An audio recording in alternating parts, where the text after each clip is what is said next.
নিজ হাতে উপার্জিত কামাই এটা পৃথিবীর শ্রেষ্ঠ কামাই, আলহামদুলিল্লাহ। পরিশ্রমের মাধ্যমে যে উপার্জন, এটাকে ইসলাম আমাদেরকে উৎসাহিত করে। শুধু নামাজ, রোজা, জিকির এগুলো নিয়ে ইসলাম আমাদেরকে পড়ে থাকতে বলেনি।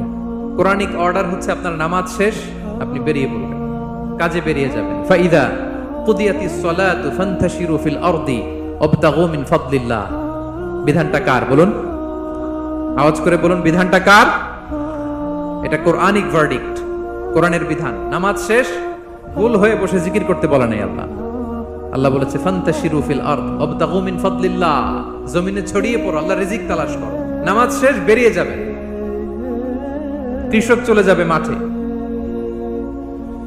শ্রমজীবী চলে যাবে ফ্যাক্টরিতে, শিক্ষকরা চলে যাবে তাদের শিক্ষা প্রতিষ্ঠানে, কর্পোরেট ওয়ার্ল্ডের লোকেরা চলে যাবে তাদের প্রতিষ্ঠানে। ডেভেলপমেন্ট করতে হবে, সিভিলাইজেশন করতে হবে। নামাজের পরে গোল হয়ে বসে থাকা চলবে না। কি ব্যালেন্স দেখেছেন ইসলাম? আজান হয়েছে তো মসজিদে আসো, নামাজ শেষ বেরিয়ে পড়ো, আলহামদুলিল্লাহ।